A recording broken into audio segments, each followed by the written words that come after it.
So hi folks, Howard Jones here again. As promised, to follow on from my previous video about figures, placing figures in your paintings. The link is below if you haven't already watched that.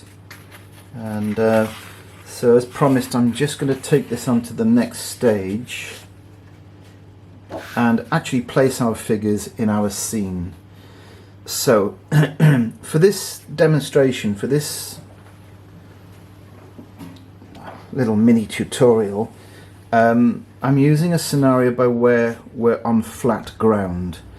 It's going to be one of the most common scenarios that you're going to include in your paintings. Perhaps at a later date I'll be showing you how to deal with figures on varying gradients in the same scene. So you might have a figure down here in the foreground, there may be a hillside, there may be steps, stairways, by where we would place figures in various at various proximities and different heights. But as I say, for the most part we'll be dealing with our paintings mainly with a single a flat ground area. Flat ground is a bit of an odd thing anyway, because it's a rare thing, perfectly flat ground. If you think of some of those squares, St. John's Square and things like this, these large areas of very flat ground, think of that and you'll understand exactly what I mean here.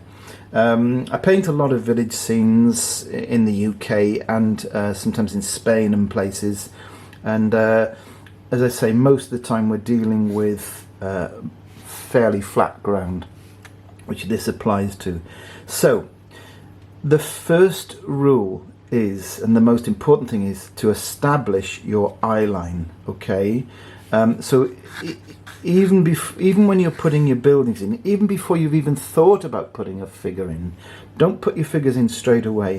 What you must do is get your buildings in, if you're painting a cityscape, of course. Even in most sort of semi-landscape, rural, there's usually a building or two that you've got to establish the eye line first. So if you imagine, I'll pencil this in much heavier so you can see it more clearly. I've just put in a simplish building here, and I've imagined a doorway about here, with the top of the door, if you could see in from this side of the road, from this side of the street, top of that doorway, average doorway for a property like this, about here somewhere. You have to imagine that. If you're there, of course, you can take measurements by using the pencil, holding your arm out straight, and you've established that that's the top of your door. Now then, this simply means, if that's the top of your door there, that the head of a person is going to be somewhere below that, unless they're of exceptional height, one way or the other, shorter, taller, whatever. So that gives you an immediate clue as to where your figures should, the heads of your figures should be. So that effectively is your eye line. Just move, I've got things in the way here. So that is your eye line through here, and just to sort of help matters here, I've put in a window on the end of this building, as you'd expect it to be, roughly that height off the ground, off the street there. There's the ground line about there. So you'd expect a window to be something like this off the ground. That means that your eye line's running through the window. Eye line is, as the name suggests, literally the eye line, the line that runs through a figure's head. An average adult figure, somewhere between 5, 6 and 6 feet, let's say, something like that.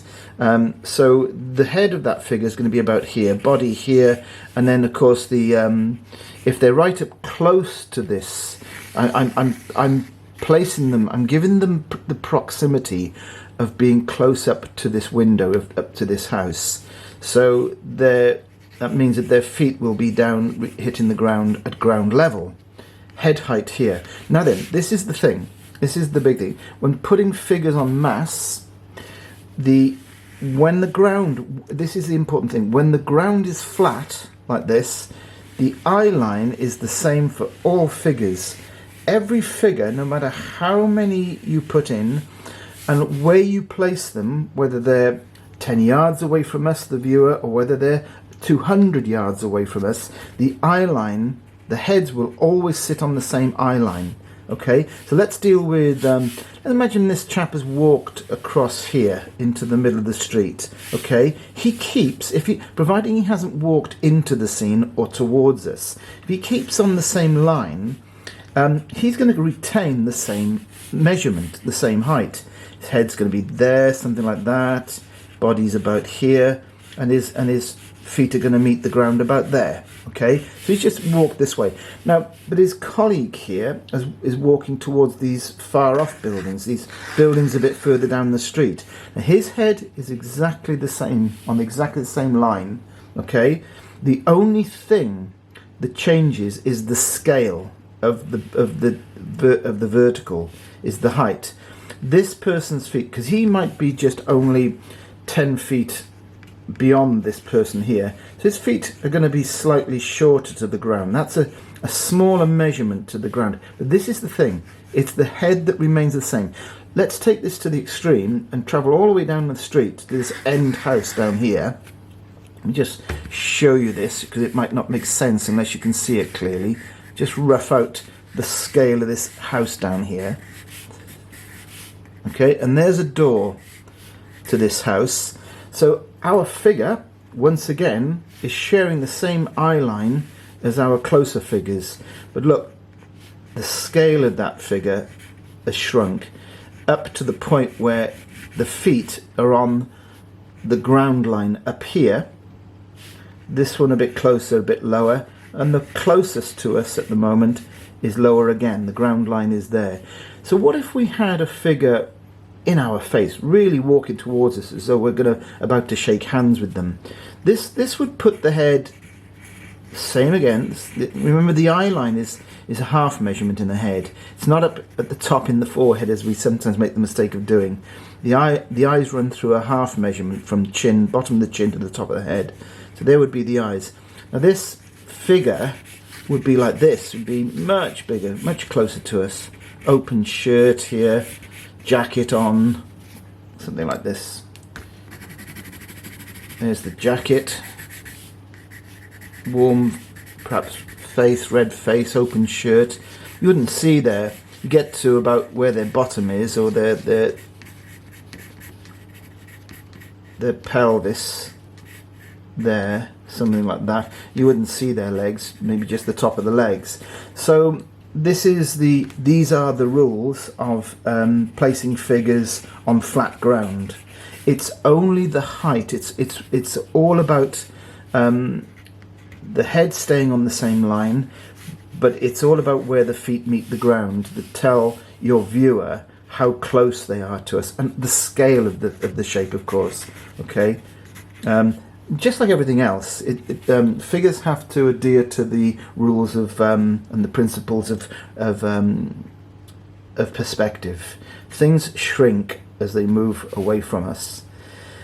Now then, there's only one exception to that: is if you were to, for some reason, needing to convey a particularly tall person, then the head might look a little higher than the eye line, okay, to the other figures. They would be the anomaly. You can't have head heights jumping all over the place. And the other obvious one, which I haven't mentioned yet, of course, is an infant, is a child. Now, they're not going to share the same head height, okay, as the adult, because they don't. They're not as tall as adults. Then that's how you can tell in your paintings, and that's how you can convey in your paintings, that what you're putting in here is a child, not an adult, because they won't share the same head height. Because what happens is, I see when people are starting out, they'll want to put a figure. They'll have something like this, a setup like this, where the windows and the doors of the buildings here, and they'll put what they're intending to be an adult figure down here somewhere like this. Well, that's never going to work. It looks immediately wrong, you know, unless this was a child. So, and this is the one exception where a head might be slightly larger. If this was a child, yes, they would be short of the eye line here, this measurement here, and the head, it'd be the same size as an adult's head. If we gave this child a parent, the head size is developed quite early in our stages of growth.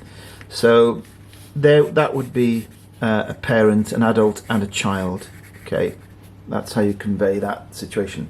So once again, I hope this has helped, and if you are finding some benefit in my uploads here, I really appreciate any support. I'm hoping to sort of start up something by where it's either going to be a Patreon channel or a YouTube membership channel, but where I might just offer people the chance to subscribe at a very, very minimal fee to help me keep these things coming.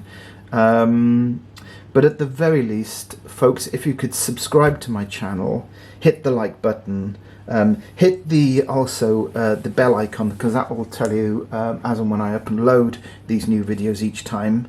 And in the meantime, happy painting, good luck with everything, and I'll see you at the next one.